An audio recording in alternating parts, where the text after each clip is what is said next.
जय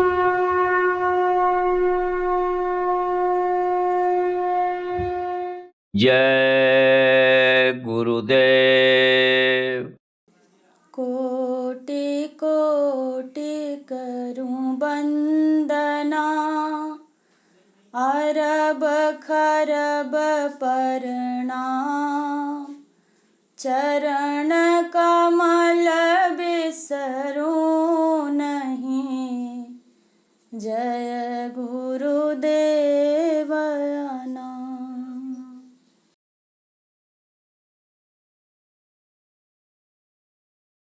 मैंने ऐसा सतगुरु पाया है, मेरा रोम रोम हर्षाया है। मैंने ऐसा सतगुरु पाया है, मेरा रोम रोम हर्षाया है। मैं तो बंद कली थी बागों की, मैं तो बंद कली थी बागों की। सतगुरु ने फूल खिलाया है,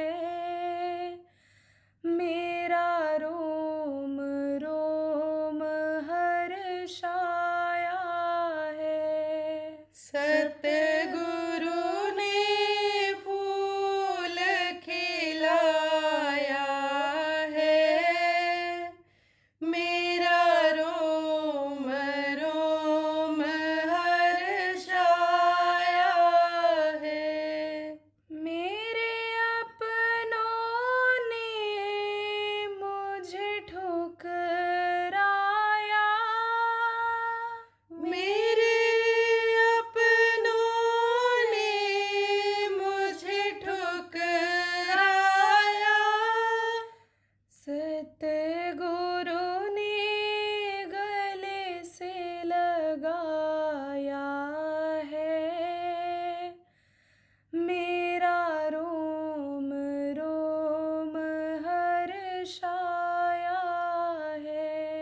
सतगुरु ने गले से लगाया है, मेरा रोम रोम हर्षाया है। मेरी नैया भंवर में डूब रही, मेरी नैया भंवर में डूब रही। सतगुरु ने पार लगाया है, मेरा रोम रोम हर्षाया है। सतगुरु ने पार लगाया है, मेरा रोम रोम हर्षाया है। अंधकार में मैं तो पड़ी हुई, अंधकार में मैं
जय गुरुदेव।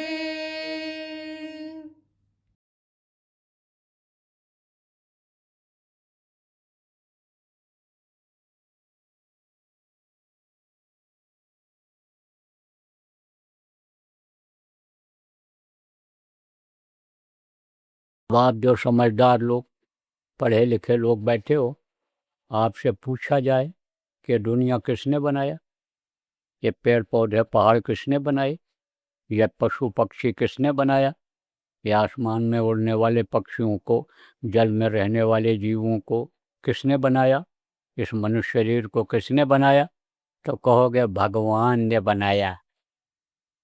अब अगर आपको भगवान मिल जाए तब आपको अपने पेट के लिए गुनाह करना पड़ेगा? पेट के लिए गुनाह करते हैं।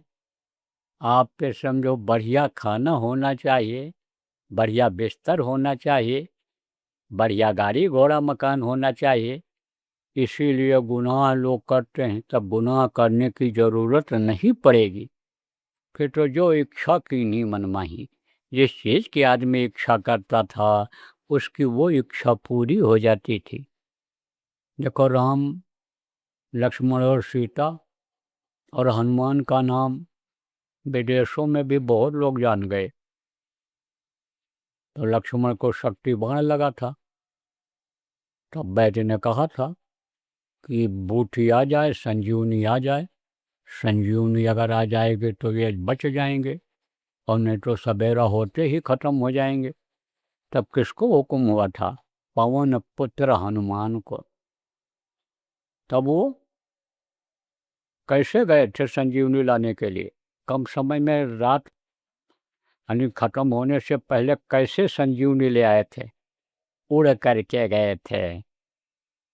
अब एक चीज और याद दिला दें आप कि आज के वैज्ञानिक, आज के जो ये वैज्ञानिक और ये कहते हैं कि भाई हमने बहुत तरक्की किया, हम तो चंद्रमा पर पहुंच गए, हम तो मंगल पर पहुंचने वाले हैं। लेकिन बगैर ईंधन के कोई जहाज ऐसा बना है?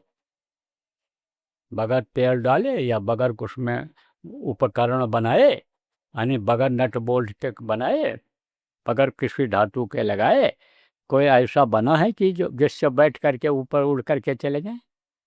सोचो आप कि हनुमान जी कौन से पुष्पक विमान पर, कौन से आप ये समझो हवाई जहाज पर बैठ कर गए थे, उड़ करके गए थे।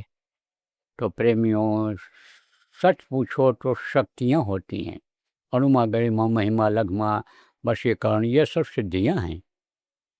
तो इच्छा किया उन्होंने कि हम छोटे बन जाएं, और छोटे बन करके उड़ करके गए। और जब पहाड़ उठाने को हुआ, पहचान में नहीं आई संजीवनी, तब बोले पहाड़ ही उठा करके ले चलें, वैद्य जी खोज लेंगे इसमें कौन सी है। तब फिर भारी भरकम शरीर बना लिए, इच्छा करते ही हो गया। और वो शक्ति अगर आप में आ जाए, पराक्रम जिसको कर सर्वशक्तिमान हो जाना, जहाँ इच्छा करना तहाँ पहुँच जाना, ऐसी शक्ति अगर आ जाए आप में, तब आप समझो कि कोई तकलीफ रह जाएगी? घर घर में तकलीफ, घर घर में बीमारी, घर घर में लड़ाई झगड़ा, कुछ कुछ घर घर में वैमनस्यता ईर्ष्या द्वेष। कहते हैं मेहनत बहुत करता हूँ, हाँ आमदनी का पता नहीं चलता है, तनख्वाह अच्छी मिलती है, लेकिन महीना पूरा होते होते सब खत्म हो जाता है, कोई बचत नहीं होती। हाँ भी से लोग कहते हैं कि लड़का बड़ा हो रहा, लड़की बड़ी हो रही है, क्या करें, शादी ब्याह कैसे होगा, इनके भविष्य के बारे में क्या हम सोचें, क्या करें, कैसे करें। बड़ी हालत खराब है लोगों की। हमारे पास तो हर तरह के लोग आते हैं, गुरु महाराज के पास हर तरह के लोग आते थे, अच्छे अच्छे पढ़े लिखे लोग, हाई कोर्ट सुप्रीम कोर्ट के जज, आप ये समझो बड़े बड़े नेता मंत्री, केंद्रीय मंत्री, मुख्यमंत्री, ये वो सब आते हैं, सब आते हैं और उपाय जानते हैं, इच्छा करते हैं। अलग अलग इच्छाएं होती हैं। कोई कहता आशीर्वाद दीजिए घर परिवार में सुखी रहें, क्योंकि जैसे बाहर से आता हूँ तैसे घर में लड़ाई झगड़ा कुछ कुछ देख करके बाल काल बच्चे नोचते हैं, बीमार हो जाते हैं, कैसे कुछ हो जाता है। कोई वो मांगता है, वो कहता है इसमें आशीर्वाद दी, कोई कहता हम बढ़िया से अपना कर्तव्य का पालन करते रहें, दया हो जाए और तरक्की कर जाएं। हर तरह के लोग आते हैं, तो मैं तो जानता हूँ, देखता हूँ लोगों की पीड़ा दर्द। मुंह से भले कोई न कहे, लेकिन अंदर में आप सच पूछो तो सब दुखी हो। अब इस समय पर तो जिसके पास है वो भी दुखी है, और नहीं है वो तो दुखी है ही। कैसे ये भी बता दें। बच्चे से बड़ा प्रेम होता है, औलाद के लिए देखो जगह जगह लोग जाते हैं, जिनके नहीं होता है, बच्चा नहीं होता है, पेड़ पर मत्था पटक कहीं किसी ने कह दिया पटको बच्चा मिल जाएगा, पौधे पर पटको, पत्थर पर पटको, वहाँ चले जाओ स्नान कर लो, यहाँ महात्मा के पास साधु के पास चले जाओ, दौड़ लगाता है, कहता है कैसे भी हो कहीं से एक बच्चा हो जाए। लेकिन वो समय आ गया, आप नज़र फैला करके देखो कि जिनके 4 बच्चे हैं वो कहते मर जाते तो ठीक था।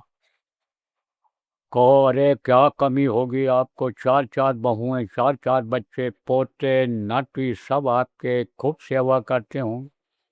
बोलते हैं भैया ये कोई काम के नहीं हैं, ये तो सब स्वार्थी हैं। बहू अपनी तरफ खींच रही, बेटा अपनी तरफ खींच रहा है, और भाई लोग अलग चाहते हैं कि जैसे मरे हिस्से में हम दावेदारी कर दें ज़मीन जायदाद में। और ये लड़के यही सोच रहे हैं कि कैसे ये मरे हमारे नाम से कर दें, सताते अलग से हैं, कहते हमारे नाम से कर दो और किसी के हिस्सा मत दो, हम आपकी सेवा करेंगे, हम आपका मरने के बाद संस्कार करेंगे। और बहू में तो जैसे इंतज़ार कर रही हूँ कि मरे तिजोरी की चाबी, अलमारी की चाबी हमको मिल जाए।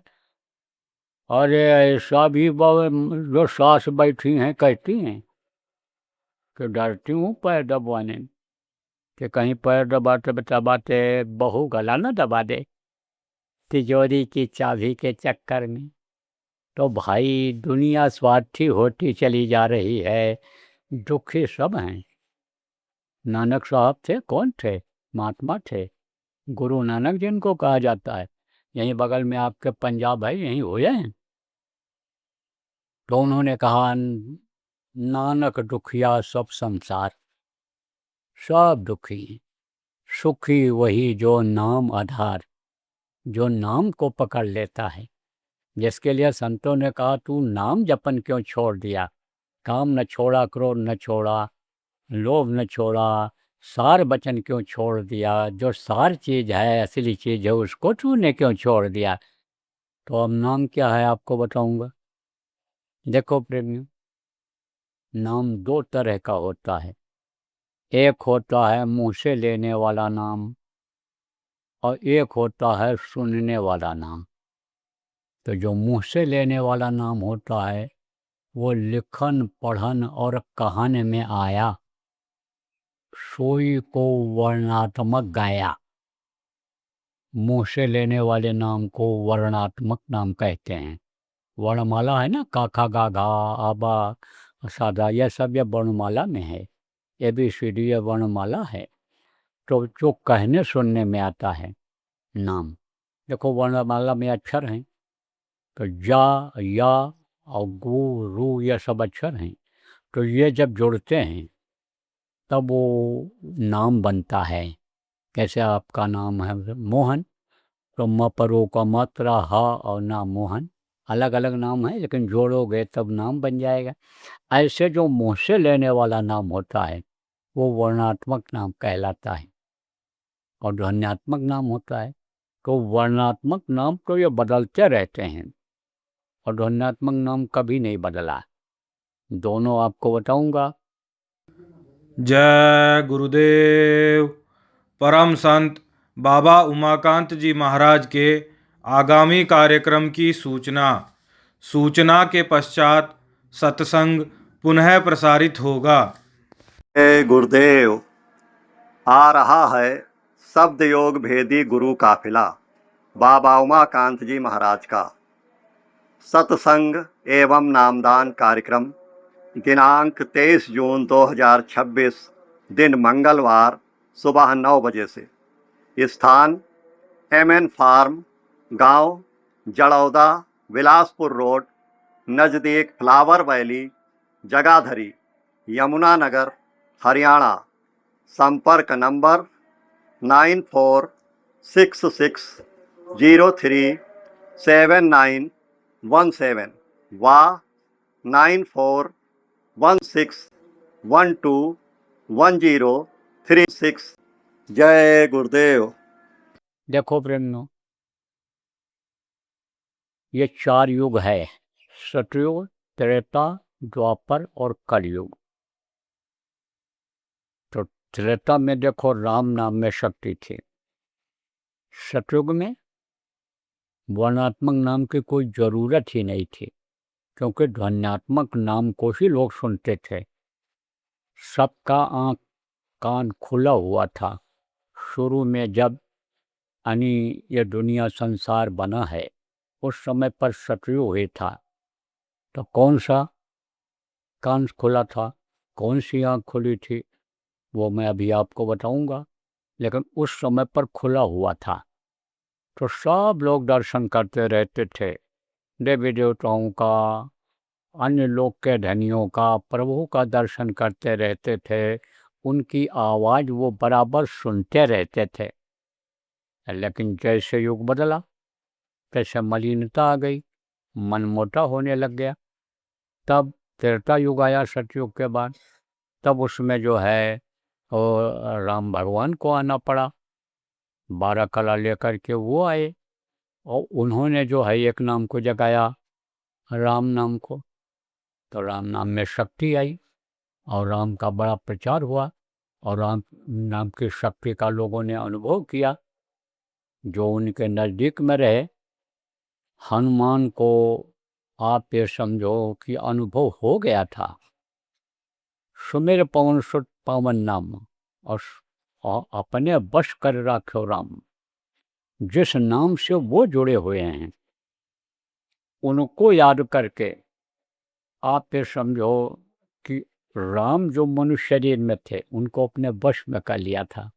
उनको पहचान हो गई थी। कैसे सुमिरन करते थे वो अभी आपको सुमिरन करना बताऊंगा, तब आपके समझ में आएगा कि इसी तरह से हनुमान सुमिरन करते रहे होंगे, नाम को जपते रहे होंगे। तो अब आप ये समझो कि 9 करोड़ सेना दोनों की मिला के थी, रीछ यानी भालू और बंदर मिला करके 9 छोड़ी सेना थी। 9 करोड़ 9 छोड़ी सेना थी। तो अब आप ये समझो प्रेमियों कि उनको कैसे विश्वास हुआ, उनके जो मुखिया थे उनको कैसे विश्वास हुआ। राम भगवान ने कहा कि चलो चढ़ाई करो लंका पर। मान नहीं रहा है समझाने से और न मानेगा, अब उसका विनाश असंभावी। जैसे कृष्ण ने कहा था समझाने पर ये नहीं मान रहे हैं कौरव, पांडव को कह रहे हैं सुई के नख के बराबर भी जमीन नहीं देंगे, तो अब तो महाभारत कराना ही पड़ेगा। इसी तरह से उन्होंने कहा कि अब चलो चढ़ाई किया जाए, अब समय आ गया। बहुत समझाया विभीषण ने, बहुत समझाया मंदोदरी ने, हनुमान जी को भेजा गए, पाठ भी पढ़ा के चले आए कि इसका अहंकार किसी तरह से खत्म हो जाए। सोने की लंका को खाक में मिलाकर चले आए, अशोक वाटिका को ऐसे पकड़ पकड़ करके उठा उठा करके ऐसे पेड़ों को दूर फेंक दिया, जा करके उसके महल के पास गिरा। तब भी वो ताकत को अपने नहीं भूल पाया। तब तक उस ताकत को जो तपस्या के बल पर लिया था, वरुण कुबेर सुरेश समीर अरुण सम्मुख धैर्य काहु न धीरा। बड़े बड़े देवता जिसके सामने नहीं टिकते थे, रावण में इतनी शक्ति थी, तब भी वो हार नहीं माना। तब बोले अब चलो, अब जो है तुम्हारी ज़रूरत है। देखो फिर आपको बताऊं, आप तो कहोगे हम पहाड़ों पर रहते हैं, छोटे छोटे आदमी हैं, बाबा हम क्या कर सकते हैं। आप तो कहते हो कलयुग में कलयुग जाएगा, कलयुग में सतयुग आएगा, मेरे लाने से कैसे आ पाएगा। लेकिन छोटे लोग जो काम करते हैं बड़े उसको नहीं कर सकते। आप ये देखो, इसीलिए तो कहा गया कि नानक नन्हे हुए रहो, जैसे घास में डूब और घास ही जल जाएंगी, डूब खूब की खूब। जब तेज गर्मी पड़ती है तो बड़ी बड़ी घास सब झुलस जाती हैं, लेकिन डूब घास जो होती है वो कभी भी नहीं खत्म होती है, वैसे हरी भरी रहती है और पूरे तत्व उसमें होते हैं, पूरी ताकत उसमें होती है। चाहे पत्ती हो, चाहे उसी में फूल निकल आवे, चाहे उसकी जड़ हो, बराबर उसका असर रहता है। नीम, बेल की पत्ती और आपका ये चिड़चिड़ा और दूब, इसका असर खत्म नहीं होता है। जला दो, गला दो, सुखवा दो, असर खत्म नहीं होता है। तो कहते हैं कि इसीलिए छोटे बन करके रहो। बड़ा भया तो क्या भया, जैसे पेड़ खजूर और पंछी को छाया नहीं और फल ला गए अति दूर। खजूर के पेड़ होते हैं, कितनी दूर फल होता है, कोई तोड़ के खा सकता है, नहीं खा सकता है। तो ऐसे बड़ा होने से क्या फायदा है। छोटे लोगों ने काम किया और परिवर्तन अगर होगा तो आप जैसे छोटे लोगों के द्वारा होगा। मैं तो आपको छोटा नहीं कहता हूँ, मैं तो बड़ा ही कहता हूँ। अपने बच्चे को कोई गरीब कहता है, तो मेरे तो अपना कोई बच्चा है ही नहीं, न मेरी बीबी न मेरे बच्चे, और मेरे जो माता पिता थे चले गए, और भाई और भाभी, भाई और परिवार के बहुत से लोग चले गए, और हमारा ज़्यादातर वहाँ का आना जाना अब नहीं रहता है। अब आप ये समझो हमारा रिश्ता किससे है, आपसे है। आपके शरीर से मोह नहीं है, आपके धन से मोह नहीं है, लेकिन आपके अंदर जो ईश्वर अंश जीव अविनाशी, ये जो परमात्मा की अंश जीवात्मा है, इससे मुझे प्रेम है। तो ये हमारे गुरु महाराज, ये जिनकी तस्वीर लगी हुई थी, ये बराबर कहा करते थे कि मेरे अपना कोई बच्चा नहीं है, लेकिन आध्यात्मिक दृष्टिकोण से मैं तुम सब लोगों को अपना बच्चा मानता हूँ। तो उन्हीं का काम तो मैं भी कर रहा हूँ, उन्हीं का बच्चा तो मैं भी हूँ।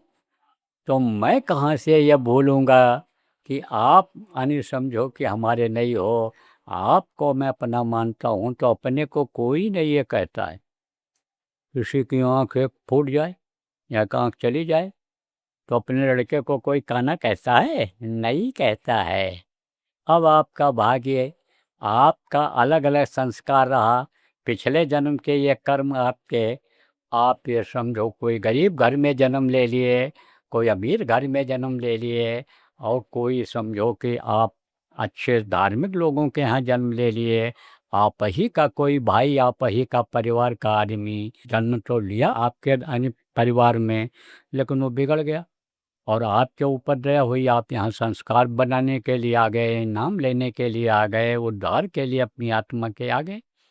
तो प्रेमियों, परिवर्तन होता है, छोटे लोगों के द्वारा होता है। तो मैं आपको बता रहा था कि बंदर और भालुओं से कहा भाई चलो।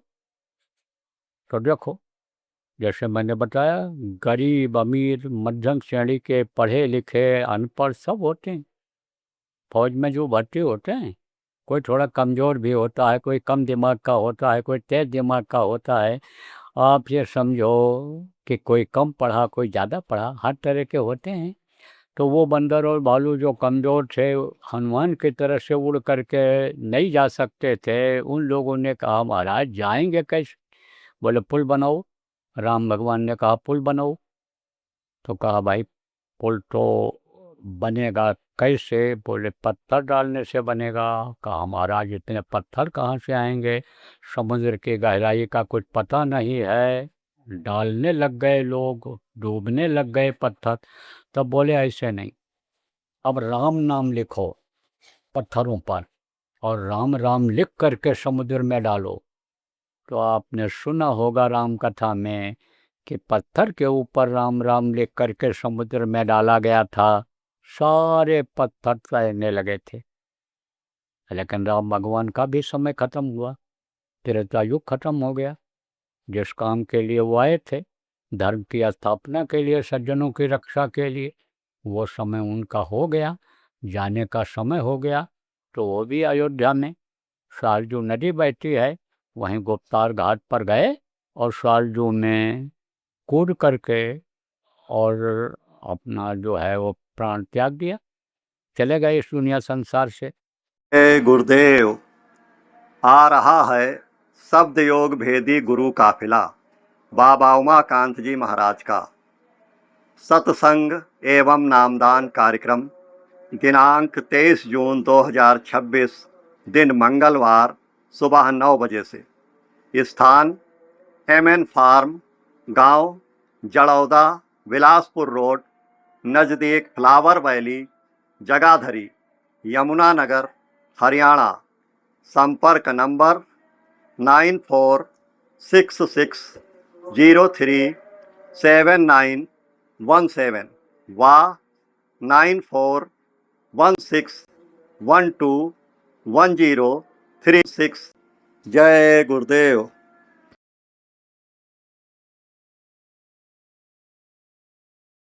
इसी का अभियान चलाना है आगे जा कर के। वहाँ अपने अपने गांव में, अपने क्षेत्र में, अपने ज़िला में जितना ज़्यादा से ज़्यादा जगहों पर हो सके वहाँ पर ये शिविर लगाना है। ध्यान भजन का जो कार्यक्रम रोज़ सुबह शाम का होता है, चाहे आश्रम हो चाहे आप लोग कहीं जगह बनाए हो प्रेमियों, वो तो बराबर चलता रहेगा। शिविर समय समय पर लगेगा, 4 घंटे का लगाओ, 8 घंटे का लगाओ, 24 घंटे का लगाओ, 48 घंटा, 72 घंटा, 120 घंटे का लगाओ। आप 9 दिन का भी लगा सकते हो, जहाँ जैसा संभव हो, जहाँ जैसा चल जाए। लेकिन ये जो चलेगा ये अखंड रहेगा, खंडित नहीं होगा। वह कुछ लोग बोलते ही रहेंगे जय गुरुदेव नाम की ध्वनि, तो इसको आप चलाओ।